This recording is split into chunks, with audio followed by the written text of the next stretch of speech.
Today, we'll walk around the world with the Bond King.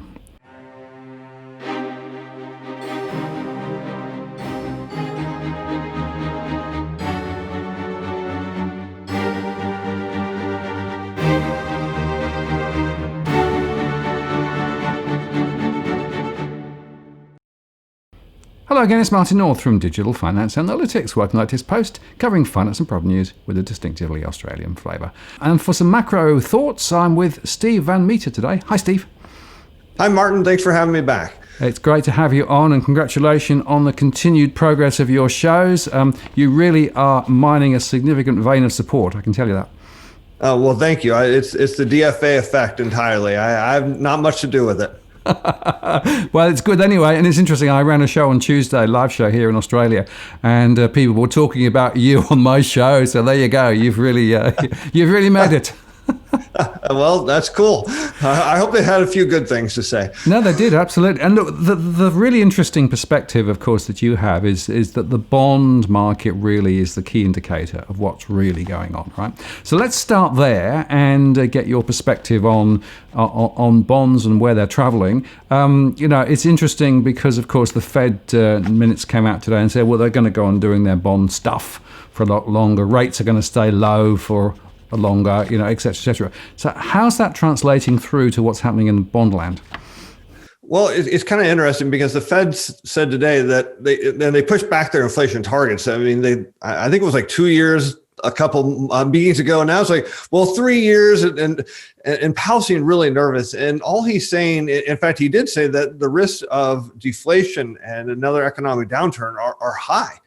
And he kind of tiptoed around that because he's trying not to spook the markets. I think you and I have talked at length about the fact that the Fed has all these tools. They don't really do a whole lot, but the real key thing is if you can just keep the markets propped up and get across the bridge, maybe you're okay. And so when you look at the bond market today, of course, it had an initial reaction of selling off, and that's not surprisingly. I mean, even though there was really in fact, there was no change.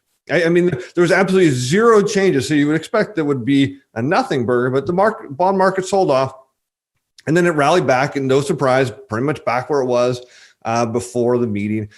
And what you're seeing in the bond market right now is just everybody is short the long end of the curve. You look out at the 30-year long bond, and you have this record amount of speculative short position in the futures market. You look at some of the ETFs like TLT, you don't see record shorts there, but they're high. I mean, everybody is betting on higher interest rates. And what's weird to me, Martin, is when you look at the QE purchases, this is something that I really try to get people to understand, because they think that, okay, the Fed is trying to drive interest rates up. And it's not true at all. I mean, if you study what QE does, they're trying to bring long rates down. And it's pretty simple because the Fed's buying $10.5 billion of 30-year U.S. Treasuries, specifically every month, in addition to the other $69.5 billion of bonds they're buying.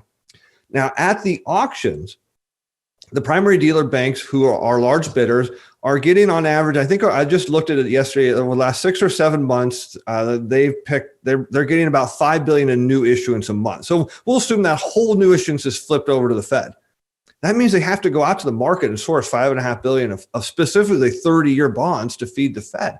Well, it's kind of weird to me that people think that if you reduce the supply of something that we have a known demand for, because we can see it in the auctions, that somehow that leads to higher interest rates. Well, it is exactly the opposite of what's happening. The problem, what you're seeing is there's so many people that think that QE leads to higher rates that they're openly willing to short it. And that's just kind of overwhelming, the $5.5 billion that the dealers need to source from the market. But at some point, that's going to turn. Because once everyone's short, as you and I know, if you invest in the markets long enough, you know that once everyone's piled in on one side of the fence, the teeter-totter is going to flip the other way. Absolutely, yes. It's just a question of timing and when. But there's no evidence of any change of strategy from the Fed or indeed from the government in the US. And of course, the thought is now there'll be some further short-term stimulus, quote unquote, to support the economy, but it's going to go the same way as the previous stuff, isn't it? Right. I mean, so take the Fed's position today. Powell seemed more nervous than normal, and he's been fairly nervous at the last several meetings, but he seemed a little more nervous because he knows the economy is rolling over. And some people are like, well, but look at the data. I said, well, here's the thing that you can't see from the Fed. They have real-time data. They just can't tell people that they just spoke to a major employer who's going to be laying off. They can't give that information out because the Fed is reactionary. I mean, they shouldn't be, but they are. And he knows if the economy rolls over, that the monetary policy can't stop it. So he has to keep hammering on this drum of, fiscal, because what happens is if the economy rolls over and maybe there isn't fiscal or the fiscal is enough or it doesn't do anything, and the market figures out the monetary policy doesn't actually do anything, the market's going to sell and it's not going to stop. And it won't matter how much QE he does, because that's the point where you find out the emperor has no clothes and boom, reality is here. And he's afraid of that. Yeah, and he should be, because essentially we've got, the financial markets, stock markets, way higher than they should be, right, in the current environment. No real basis for their current valuations. I mean, look at, forward earnings and things like that. So it is just basically a speculative hope, isn't it? Yeah, it is, because I think the latest data I'm seeing is the markets are somewhere between 25 to 33% overvalued. You're seeing earnings and profits down, but expectations are the profits are going to be higher than they were before the pandemic, which I just don't understand how you can have mass unemployment, businesses closing, businesses in the process of failing in the next few months, unfortunately. And yet people think this is going to be just hyper bullish for equities and earnings and profits. And it kind of makes me wonder, I mean, you got this two-sided market. You have the people that are literally in food lines, can't figure out how they're, or not paying their mortgage or rent, and they're not sure how they're going to pay it. And you have all these people over here saying, wow, this is really bullish. And it's like, do the people that are really bullish on the economy, are they not seeing what's going on out there? I don't know. Maybe they don't leave their homes. Maybe they only order online, but it's frightening that you see this reaction by investors to just eagerly overpay for homes, real estate, and then equities. And I don't get it. Maybe because you and I have been around too long, Martin, and we've been through too many recessions that we know how the story ends. But I hope it works out for all the people that are chasing it up. I hope they sell at the top. I really do. Yes. Well, it's interesting. I've got this theory that we're in this K-shaped land, right? So we've got half of the economy going this way and half of the economy going that way, right? And the trouble is the people who are actually in the upside can't see over the fence to real, people and real economy land, which is where all my data is coming from. So I still see in Australia, a lot of pressure, a lot of issues on households, a lot of risks on small businesses. None of the real stimulus that is being QE'd is really hitting that end of the market. And yet you've got this financial sector, you've got those with, sitting on stocks thinking, oh, this is great, prices are going up. And, it's like we're in this sort of Alice in Wonderland world where half of the world is fine, half of the world is not. The real question is, who's right? Well, yeah, because the people that are on top thinking everything's okay assume that, that businesses that closed or the people that are closing, locations, they'll just reopen them. Do they realize that you got to go get a loan and you got to go through all that again? And the bank's going to say, well, you don't have a job, you don't have any money, you don't have anything. I mean, it's just bizarre to me that there's this view that all of a sudden one day, like you said, everything's going to be A-okay. Everyone's just going to go back to the way they were. And there's zero evidence to support that. And those on top, they don't even realize that 99.4% of all equities are owned by the wealthiest 50% of American households. That's staggering when you really think about it. So what you have is the middle class, the rich and the wealthy chasing each other to bid up stock prices, and the hopes that the 50% who are losing everything are somehow going to get all their businesses back, all their jobs back, have more money, and then want to buy stocks. It's really baffling to me. But in the end, unfortunately, the trap door will come out, as we've seen in historic markets cycles in the past, because all these people that the stock market are saying that their jobs don't matter. Yeah, they really do matter. I mean, their consumption matters a lot. We just haven't seen the effects because I think here, just like Australia, there's a lot of mortgage forbearance and rent forbearances and all that. Well, that can't go on forever. And at some point, that landlord wants to collect rent or they're going to want to evict. I mean, at some point, you can't push this train down the tracks without it falling off. Well, it's quite clear that there's this bifurcation going on, and we've got some results coming out here in Australia for our mid-year budget, right? And they're going to claim that the unemployment rate is lower than they expected, and the number of people on job support is lower than expected. But they're still saying unemployment is going to be way higher than it was previously, right? And we also know at the end of this year that the current protection for directors and the protection against bankruptcy for small businesses is basically going away again. So, reality is going to dawn.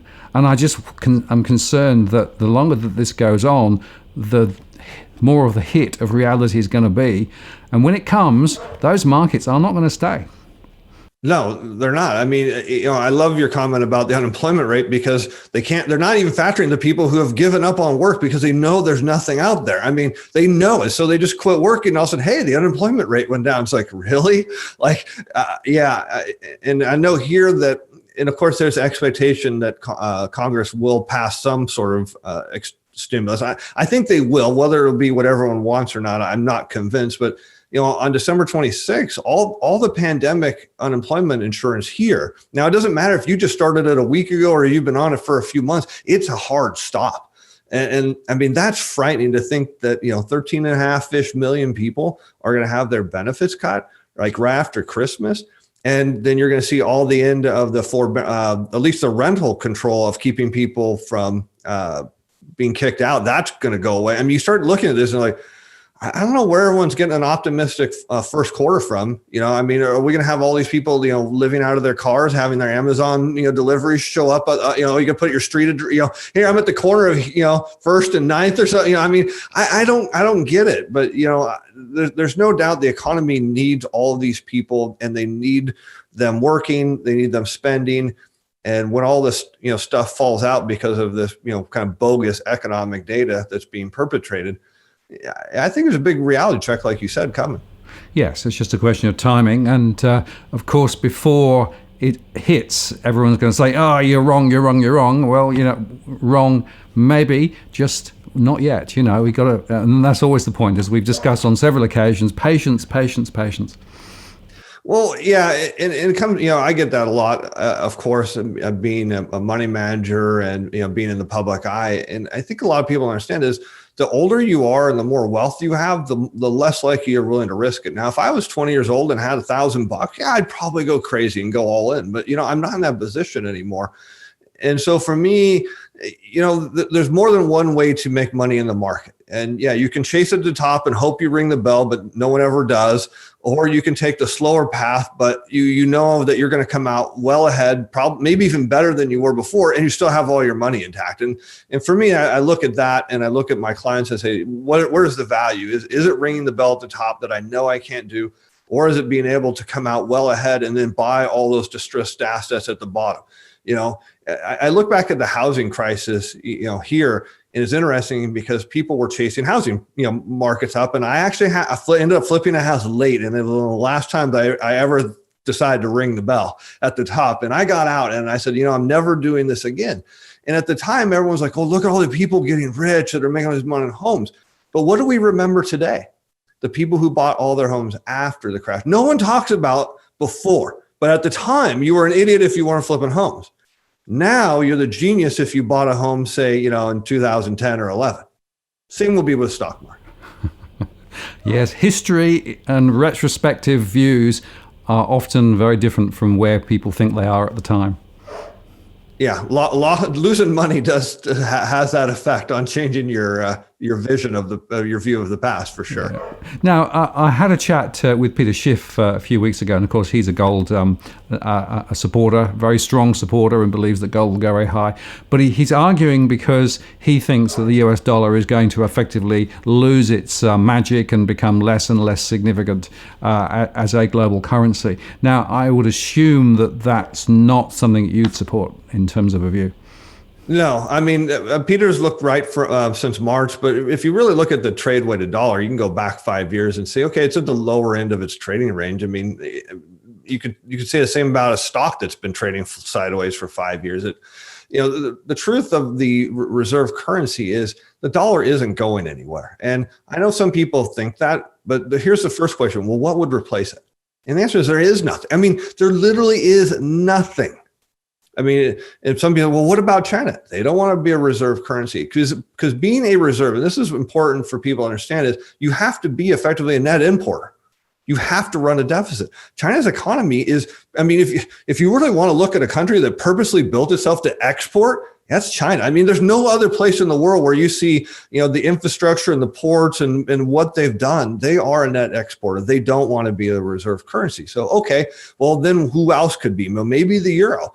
I don't think Europe is really prepared to be a net importer and run deficits. So it comes back to who has the best of the worst demographics. Well, unfortunately, we do.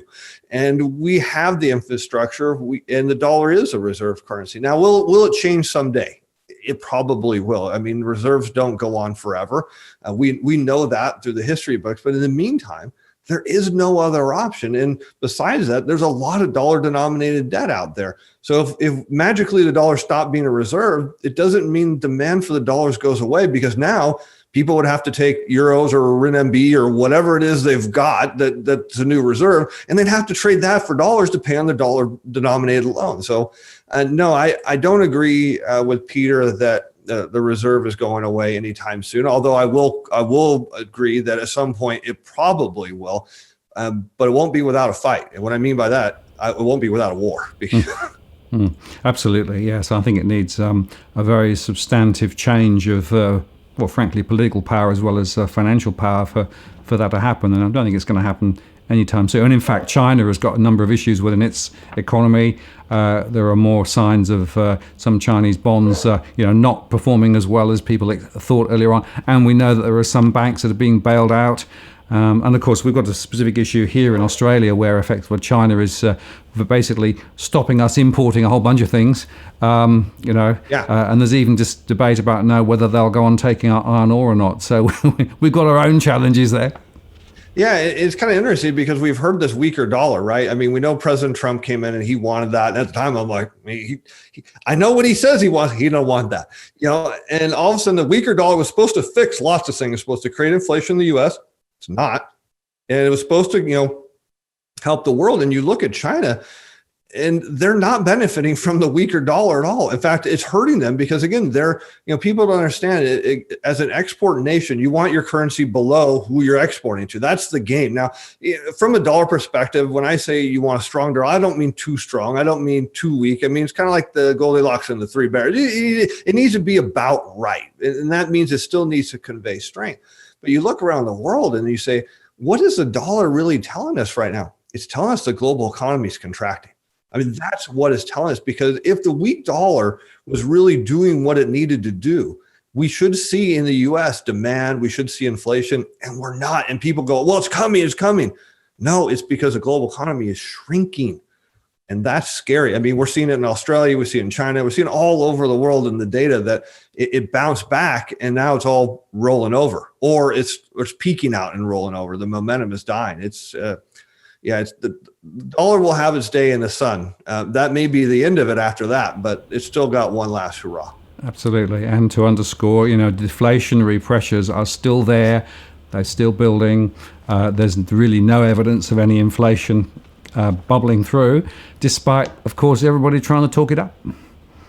Yeah, I mean, that is the story, right? I mean, but you look at how investors are positioned. They're long tech stocks, which are generally do well against a weak dollar. We're seeing more investors moving into cryptocurrencies, and that tends to trade again well against a weak dollar. You see people buying in gold. It's almost like they want it to fail because they'll make more money that way.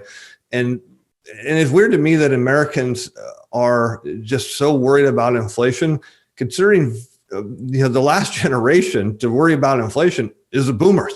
No one since my generation, the X, the millennial, no one else has seen it. But yet for some reason, they think it's coming because they don't understand that quantitative easing is not money printing. I mean, it wasn't money printing in QE 1, 2, or 3. It's not money printing now.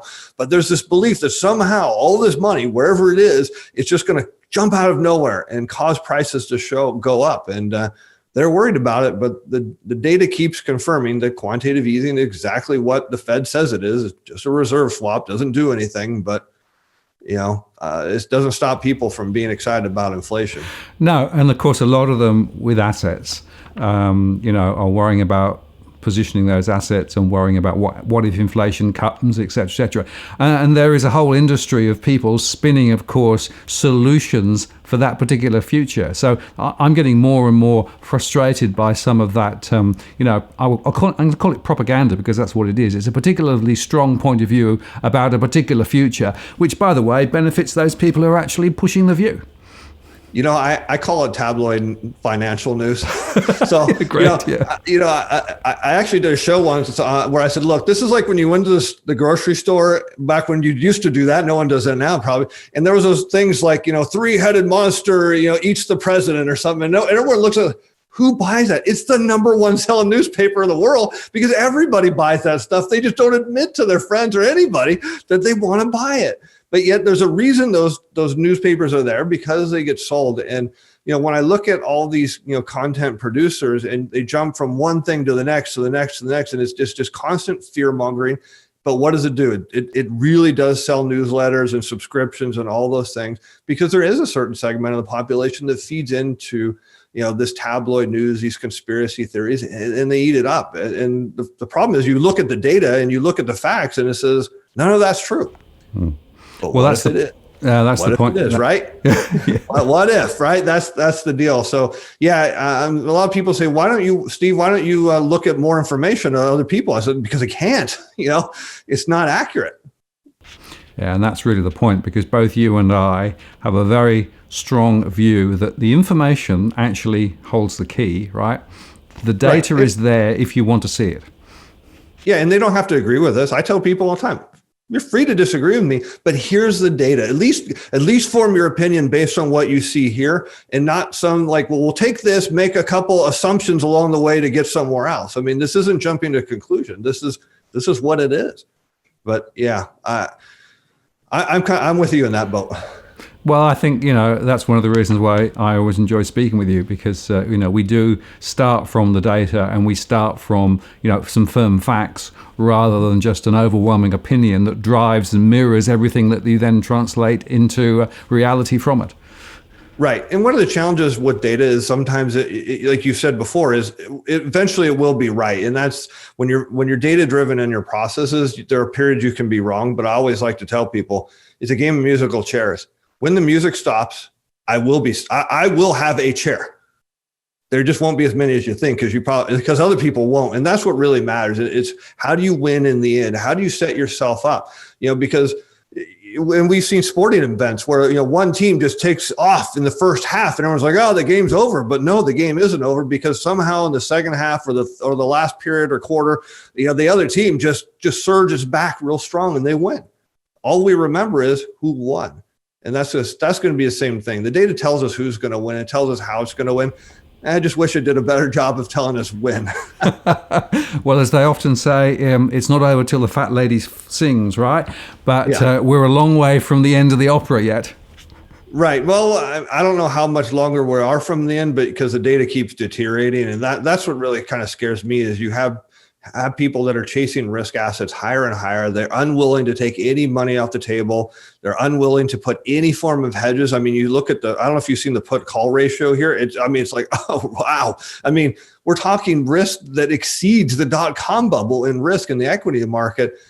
And people just have no fear. They don't understand that the markets are an escalator ride up. And an elevator shaft, just to be clear, shaft, not elevator ride, shaft, where there's no car. You walk in and go, whoop. That's what comes. And they'll say, don't worry, I'll get out in time. That's because you haven't lived through one. Yep. Well, I've been around long enough to see what happens when that gravity is turned on. And as you say, there's no car there. It's just shunk, right? And it literally moves, frighteningly quickly. And the point is that there is always going to be a set of casualties through that process. Yeah. And you look at who the richest people are and who create wealth. You never hear anybody say, I got rich buying at the top and selling higher. The richest people will always tell you, I got rich buying when no one else wanted to. Yep. Well, it's pretty simple. Yeah. You zig when everybody else zags, right? That's the whole point. Yeah. Yep. Except right now, data guys like you and I are just kind of waiting for the music to stop. But when it does, and I tell people, they say, you're gonna sell right. I said, no, really, it's going to be bittersweet, because unfortunately, a lot of people are going to have lost, and they didn't learn from the last 2 recessions. And if they weren't alive then, they didn't learn from history.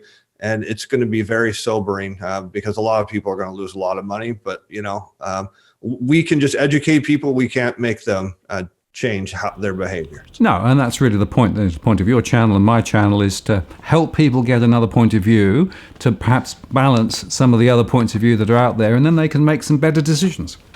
Yeah. I mean, I've been on plenty of shows where we talked about gold, and I told people, look, I'm bearish in the short term. And of course, being a show that's promoting that, they said, well, how can you have that view? I said, well, look, here's my advice for your viewers.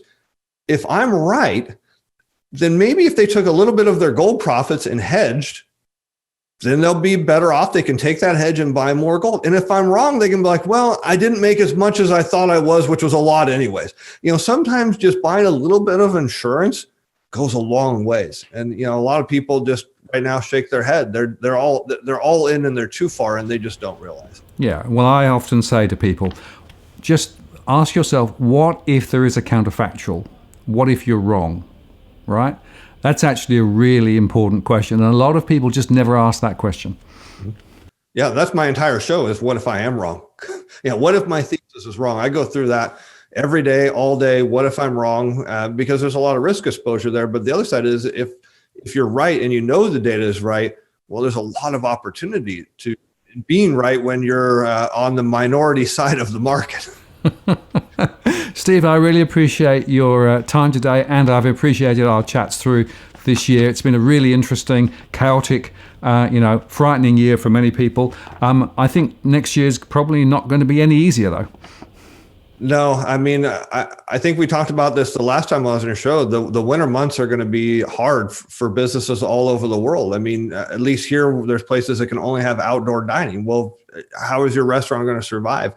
And it's not going to be them. It's going to be, what about the companies that service those restaurants? And I mean, you just start peeling back the onion, and you go like, there's a lot of people that are going to be affected by this. So it's going to be unfortunate. I don't think things are going to get better over the next couple of months, even though there's all this hope that vaccines are going to be effective and work and get out to everyone fast enough. Even if they are, even if we have a majority of people by the second quarter, it's unfortunately, it's going to be too late. A lot of business don't have the capital, and you can look at the governments. I mean, and I thought this was going to happen where governments were going to start to step back and say, well, why give you money when you can go get a shot?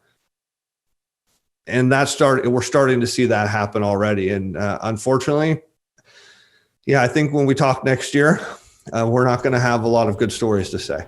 No. Well, I look forward to catching up after the Christmas and New Year break. I hope that you take a little time off and chill out a little bit, but we'll pick up again in the new year. And many thanks for all of your insights this year, Steve. That's really appreciated. Well, Martin, it's been a fun year with you, and I've enjoyed all our conversations, and your viewers. It's been great. And so I tip my hat to the success of DFA, and I look forward to many interviews next year. And of course, hopefully there'll be a few where we're more right than wrong. Thanks, Steve. Keep safe, and we'll see you next year. All right. You too, my friend. Bye. Bye-bye.